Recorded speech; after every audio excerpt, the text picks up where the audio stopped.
जय Shri Swaminarayan defence academy. आज हम लोग देखेंगे मेंसुरेशन चैप्टर।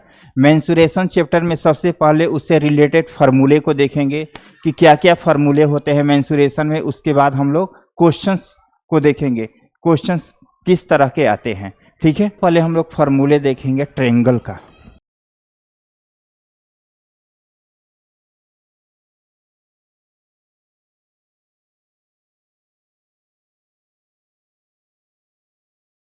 सबसे पहले ट्रायंगल से रिलेटेड में हम लोग फार्मूला देखेंगे।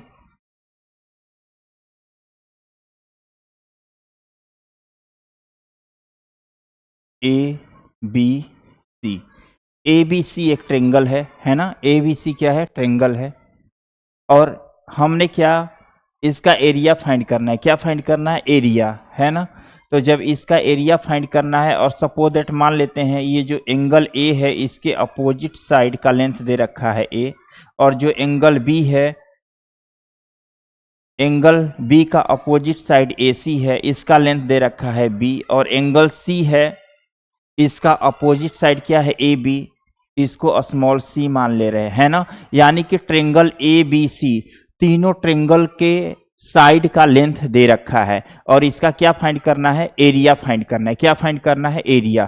तो देखते हैं, area of triangle A B C is equal to होता है under root S into S minus A, S minus B, S minus C, है ना। S into S minus A, S minus B, S minus C होता है। अब देखेंगे S का value, S क्या है यहाँ पर? एस को हम लोग कहते हैं सेमी पेरीमीटर। एस को क्या बोलते हैं?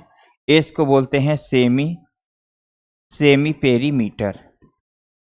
एस को बोलते हैं semi perimeter. Semi perimeter A plus B plus C divided by क्या होता है? 2। सेमी पेरीमीटर इक्वल टू होता है ए प्लस बी प्लस सी अपॉन में 2।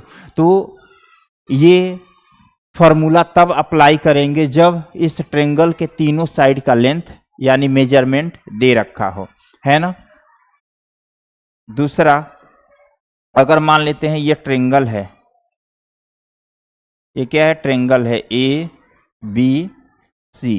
ए बी सी ट्रायंगल दे रखा है और इस वर्टेक्स ए से we draw the perpendicular on the opposite side B C. A D perpendicular draw कर दिए किस पे? बीसी पे। तो इसका अगर एरिया फाइंड करना रहेगा तो कैसे फाइंड करेंगे, है ना। तो कैसे फाइंड करेंगे? Area of triangle A B C is equal to हो जाएगा 1/2, और बेस क्या है यहाँ पे? बेस है बीसी। बेस यहाँ पे क्या है? बीसी, और परपेंडिकुलर क्या है? एडी। ठीक है, इसको हम लोग परपेंडिकुलर लेंगे। परपेंडिकुलर क्या हो जाएगा? एडी होगा। अगर सपोज दैट मान लेते हैं अगर दूसरा ट्रायंगल दे रखा है, दूसरा ट्रायंगल दे रखा है, यहाँ पे दूसरे तरह का ट्रायंगल दे रखा है, मान लेते हैं ए बी सी, बट इस ट्रायंगल में वर्टेक्स बी से एसी पर परपेंडिकुलर हमने ड्रॉ किया, है ना।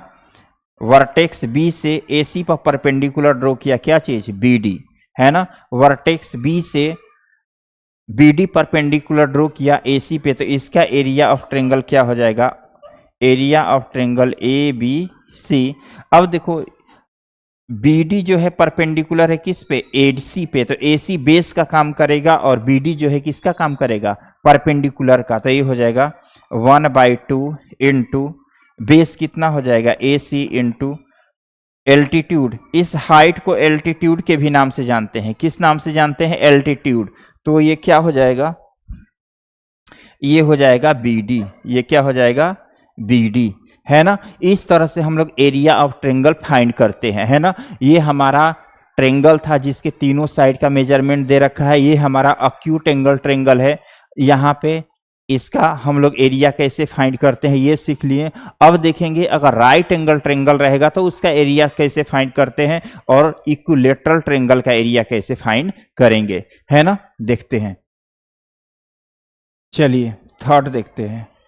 तीसरा क्या है? राइट एंगल ट्रायंगल है। क्या है? Right angle triangle A B C. A B C right angle triangle है और बी एंगल बी क्या है? 90 डिग्री है। तो इसका अगर एरिया फाइंड करना हो तो area of triangle A B C is equal to 1/2 base क्या हो जाएगा BC। बेस क्या है हमको पता है कि बेस इंटू क्या होता है हाइट। अगर राइट एंगल ट्रायंगल है तो उसका एरिया फाइंड करने के लिए फार्मूला क्या होता है 1/2 बेस इंटू हाइट, है ना। तो यहाँ पे 1/2 बेस क्या हो जाएगा BC और हाइट क्या होगा AB होगा। क्या होगा AB होगा। इस तरह से राइट एंगल ट्रायंगल का एरिया हम लोग फाइंड करते हैं। अगर फोर्थ देखते हैं, अगर इक्विलेटरल ट्रायंगल रहे, है ना, किस तरह का ट्रायंगल रहे इक्विलेटरल, तो मान लेते हैं ये A है, ये B है, ये C है। तो इक्विलेटरल ट्रायंगल में तीनों साइड का मेजरमेंट क्या होता है इक्वल होता है। तो मान लेते हैं AB का मेजरमेंट A है, BC का भी मेजरमेंट क्या है A है और AC का भी मेजरमेंट कितना है A है। अब एरिया ऑफ ट्रायंगल फाइंड करते हैं। एरिया ऑफ ट्रायंगल ABC कितना हो जाएगा √3/4 इंटू साइड का स्क्वायर, है ना। तो ये हो जाएगा √3/4 इंटू A², है ना। तो अगर हमको area of triangle equilateral triangle find करना है और इसका साइड का मेजरमेंट गिवन है, तो इस फार्मूले के द्वारा हम लोग area of equilateral triangle find कर सकते हैं। अब देखते हैं नेक्स्ट। अब किस पे चलेंगे सर्कल पे, ठीक है। अब हम लोग देखेंगे सर्कल से रिलेटेड फार्मूले क्या क्या होते हैं। हम डेफिनेशन पे नहीं जाएंगे, डायरेक्ट फार्मूला और क्वेश्चन देखेंगे, है ना। तो ये हमारा सर्कल का डायग्राम है ना। सर्कल का डायग्राम है। Area of circle, area of circle, area of circle क्या होता है πr²। एरिया ऑफ सर्कल क्या होता है πr²। अगर पाई का वैल्यू कुछ ना दिया हो तो क्या लेंगे पाई इजकल टू कितना होता है, पाई का वैल्यू होता है 22/7 होता है। क्या होता है 22/7, है ना। या पाई का वैल्यू क्या होता है 3.14। और पाई का वैल्यू कुछ ना दिया हो तो हम लोग लेंगे 22/7। अगर मान लीजिए क्वेश्चन दे रखा है और क्वेश्चन दे रखा है मान लीजिए एरिया ऑफ सर्कल फाइंड करने के लिए, तो यहाँ पाई आ गया और क्वेश्चन के साथ साथ ब्रैकेट में पाई का अगर कुछ वैल्यू ना दिया हो तो वहां पे 22 में क्या एजम्पशन करेंगे 7, है ना। पहला हो गया। अब देखिए दूसरा diameter, diameter of circle. Diameter of circle क्या होता है, डायामीटर को D से डिनोट करते हैं, क्या होता है 2r होता है। कितना होता है 2r। यही सर्कल का सेंटर है और ये क्या है डायामीटर है, ये होता है r, ये भी होता है r। ये है AB जो है सर्कल का क्या है डायमीटर है ना।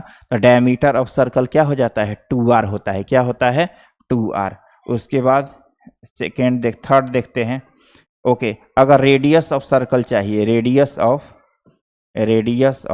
सर्कल, रेडियस ऑफ सर्कल चाहिए तो क्या होता है डायमीटर अपॉन में